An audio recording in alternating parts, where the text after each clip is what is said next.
আসসালামু আলাইকুম dear viewers. এই ভিডিওতে আমি মাইক্রোসফট এক্সেলের কন্ডিশনাল ফরম্যাটিং টুলসের কিছু চমৎকার ব্যবহার দেখাবো। তো বেশ সঙ্গেই থাকুন ভিউয়ার্স। স্ক্রিনে আপনারা একটি টেবিল দেখতে পাচ্ছেন। এটা একটা বাচ্চা মানে স্কুলের ছাত্রছাত্রীদের ডাটা। তো আমি এখন এখানে কন্ডিশনাল ফরম্যাটিং ব্যবহার করে কিছু ডাটা আমরা বাইর করব, স্পেসিফিক ডাটা। তো ভিউয়ার্স, এখানে আমরা দেখতে পাচ্ছি যে যেমন এখানে আমাদের বাংলাতে কিছু নাম্বার আছে ভিউয়ার্স, দেখতে পাচ্ছেন। তো আমি এখানে এই নাম্বারগুলোকে সিলেক্ট করলাম এবং কন্ডিশনাল ফরম্যাটিং এর যে আমাদের যে প্রথম যে অপশনটা আছে ভিউয়ার্স, আজকে প্রথম যে অপশনটা সেটা হচ্ছে হাইলাইট সেলস রুলস, মানে সেলসকে হাইলাইট করবে। তো এইখানে আমাদের প্রথম যেই অপশনটা আছে সেটা হচ্ছে গ্রেটার দেন। তো আমরা চাচ্ছি যে ভিউয়ার্স যে এখানে আমার জিরো থেকে বা এখানে আমি চাচ্ছি যে 60 থেকে বড়, মানে 60-এর উপরে, গ্রেটার দেন 60 থেকে বড় যারা, তাদেরকে আমি একটা কালার করে দেবো। তো এখানে রেড লাইট আছে, তাছাড়া কাস্টম করে দিতে পারি। এখানে রেড আছে, তো আমি এটা রেডি রাখলাম, লাইট রেড, হালকা রেড। ওকে, তো এগুলো কালার হবে কি রেড। ওকে, এটা করে দিলাম। দেন আবার চাচ্ছি যে আমি এইটাকে হাইলাইট সেল, দেন লেস দেন। এখন আমি চাচ্ছি যে কি, আগেরটা চাইলাম যে আমার 60-এর উপরে, তাহলে এবার আমাকে 60-এর নিচে, বা আমাকে এখানে লিখতে পারি যে 61-র নিচে। ওকে, এইটার কালারটা কি হবে? এইটার কালারটা আমরা এখানে কাস্টম করে দিলাম। ওকে, কাস্টম অপশন চলে আসছে। এইটাকে আমরা একটা কালার দিয়ে দিলাম। ওকে, তো ভিউয়ার্স, আমার যদি 61-র নিচে, আগেটা 60-এর উপরে ছিল, তাহলে 61-র নিচে 60 থেকে কাউন্ট করবে। তো এইখানে কিন্তু এই কালারটা কিন্তু অটোমেটিকলি সেট হয়ে গেছে। এখন আমরা এখানে কিছু নাম্বার চেঞ্জ করে দেখি। যেটা আমরা দুইটা অ্যাপ্লাই করলাম ভিউয়ার্স, দেখুন সাথে সাথে কালারটা কিন্তু চেঞ্জ হয়ে যাচ্ছে। এই যে যখনই আমি এখানে নিচে নিয়ে আসতেছি তখন কিন্তু কালারটা চেঞ্জ হয়ে যাচ্ছে। এভাবে আমরা চাইলে একাধিক কন্ডিশনাল ফরম্যাটিং রুলস কিন্তু আমরা অ্যাপ্লাই করতে পারি।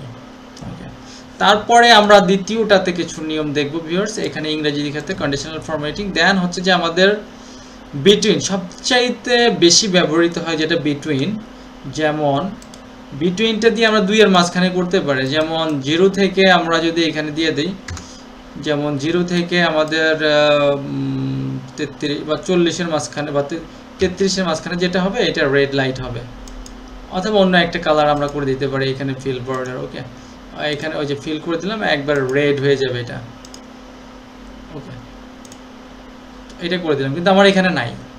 দেন আরও একটা রুলস আমরা অ্যাপ্লাই করব বিটুইনের। এইবার আমরা দেব হচ্ছে যে, আগেরটা দিয়েছিলাম কত, 33। আচ্ছা, এইবার দিয়ে দিলাম 34 থেকে,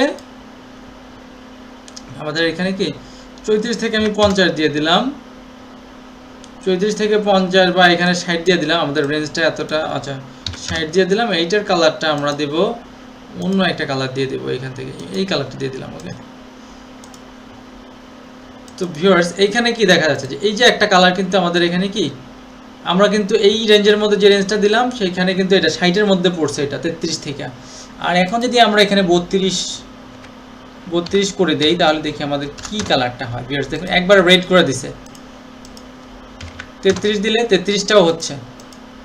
34 আমাদের, দেখি আমরা কত পর্যন্ত দিছিলাম এখানে, 34 না, হ্যাঁ 33-এর মাঝামাঝি। ওকে, 33, 0 থেকে 33। তো আমরা যদি 0 করে দেই, তাহলে সেটা কি হবে, গ্রেটার দেন ইকুয়াল। তাহলে কিন্তু এই যে বিটুইন এর ভিতরে 0 দিলেও এটা কি রেড হয়ে যাচ্ছে অটোমেটিক্যালি। তাহলে আমাদের কিন্তু রুলসটা কিন্তু অ্যাপ্লাই হচ্ছে। আচ্ছা, তো তারপরে আমরা বিরোধ দেখি। এখন আমরা চাচ্ছি যে এই রুলসগুলো আমরা রাখবো না, তাহলে কি করবো? এভাবে আমরা সিলেক্ট করে নিব, ডাটাটা সিলেক্ট করে নিব। দেন হচ্ছে যে আমাদেরকে যেটা আমরা করব সেটা হচ্ছে যে এখান থেকে আমাদের এই যে এই যে এখানে ক্লিয়ার রুলসে চলে যাব। Then clear rules from selected cells. Okay, এটা দিলে কিন্তু আমাদের এই যে আমাদের রুলসগুলো কি ক্লিয়ার হয়ে গেছে, এখন একবারে স্বাভাবিক অবস্থায় চলে আসছে। তো এখানে যদি আমরা অন্য একটা রুলস অ্যাপ্লাই করি, তারপরে দেখি যে আমাদের ইকুয়াল টু, মানে এটা হচ্ছে সমান। যদি কোনো একটা সেলের সমান হয় তাহলে আমাদের এটা হবে। ধরে নিলাম যে আমরা এখন 33 যদি হয়, তাহলে আমরা এটা একটা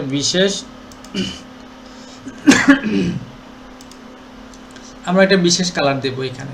এইটাকে আমরা এই কালার দিয়ে দিলাম। ওকে, তো 33 যদি হয়, এটা বিশেষ কাজে আমরা ব্যবহার করতে পারি। এই যে হয়ে গেল, ঠিক আছে। এখন এর দরকার নাই, আমরা এখানে ক্লিয়ার রুলসে গিয়ে ক্লিয়ার ফ্রম সিলেক্টেড সেলস এটা, তারপরে আমরা দেখব এখানে আমাদের টেক্সট দ্যাট কন্টেন্স, এটা তেমন একটা প্রয়োজনীয় না, আর এটাও না। তার ডুপ্লিকেট ভ্যালু ভিউয়ার্স, এইটা খুব ইম্পর্ট্যান্ট একটা জিনিস। ডুপ্লিকেট ভ্যালু আমরা আইডেন্টিফাই করার কথা বলা হচ্ছে। যদি ডুপ্লিকেট ভ্যালু, আমরা অনেক সময় ডুপ্লিকেট নাম, ডুপ্লিকেট অনেক কিছু আমাদের থাকে, সেগুলো আমরা কীভাবে আইডেন্টিফাই, এবার নাম্বারের ক্ষেত্রে ডুপ্লিকেট নাম্বার থাকতে পারে। তো এইটা আমরা যদি ধরি যে একটা কাস্টম ফরম্যাটে গিয়ে আমরা একটা কাস্টম কালার দিয়ে দিলাম, ওকে, যেমন এই কালারটা আমি দিয়ে দিলাম ডুপ্লিকেটের, ওকে। দেখুন এইখানে 90, যেমন 90 আছে না, এখানে আমি আর একটা 90 দিয়ে দিলাম। দেখুন ভিউয়ার্স, যখনই ডুপ্লিকেট সেম দুইটা জিনিস হয়ে যাচ্ছে তখনই কিন্তু আমাদের কালারটা এটা হয়ে যাচ্ছে। যেমন 32 33 করে দিলাম, যে 33, আরও একটা কিন্তু এখানে 33 33, এগুলো কি ডুপ্লিকেট ভ্যালুগুলো কিন্তু আমরা ইজিলি ফাইন্ড করতে পারতেছি এই ফর্মুলার মাধ্যমে। তো এটা আমরা এখানে ক্লিয়ার নিউ, এখানে ক্লিয়ার করে দিলাম, ক্লিয়ার ফ্রম সিলেক্টেড সেলস। তো ভিউয়ার্স, এইখানে আমাদের মোটামুটি যেগুলো ইম্পর্ট্যান্ট রুলগুলো ছিল সেখানে কিন্তু আমরা এগুলো কি করে ফেলছি। এখন কথা হচ্ছে যে এইখান থেকে আমি এটাকে কন্ডিশনাল ফরম্যাটিং অপশান থেকে আমরা এটাকে কি রুলসটা ক্লিয়ার করে দেবো, ওকে, যে রুলসটা অ্যাপ্লাই করলাম। এখন কথা হচ্ছে যে আমরা যদি এই কলাম এগুলো থেকে আমরা কিছু, সবগুলি কলাম থেকেই আমরা বা একাধিক কলাম থেকে আমরা কোনো তথ্য বাইর করতে চাই, হাইলাইট করতে চাই, তাহলে কি করব? এই যে আমরা প্রথম সেলটা সিলেক্ট করব, দেন হচ্ছে কন্ট্রোল চেপে ধরে শিফট চেপে ধরে ডাউন এরো চাপবো, ওকে, হয়ে গেল আমাদের এই কলামটা সিলেক্ট। দেন তারপরে কলামটা কিভাবে সিলেক্ট করবো, আবার কন্ট্রোল চেপে ধরে, এবার কন্ট্রোল চেপে ধরে ক্লিক করব, দেন শিফট চেপে ধরে একই সাথে ডাউন এরো, এটাও সিলেক্ট হয়ে গেল। দেন এই তারপরেরটা, ওকে, তারপরে শিফট চেপে ধরে কন্ট্রোল শিফট চেপে ধরে একসাথে কি ডাউন এরো, এবার সিলেক্ট হয়ে গেল। দেন যদি আমরা কখনো এইখানে কি আমরা দেখা যাচ্ছে যে greater than or less than, আমরা চাচ্ছি বাইর করতে লেস দেন কত, 50-এর নিচে, ওকে, 50-এর নিচে কারা আছে আমরা একটু দেখি। এই যে 50-এর নিচে তারা একটা কালার হবে আলাদা, তা আমি কিন্তু এখানে করে দিলাম, এই যে এই কালারটা এটা আছে এখানে, তো আমরা এখানে অন্য লাইন রেড, এখানে ইয়েলো আছে, আমি ইয়েলোটা করে দিলাম।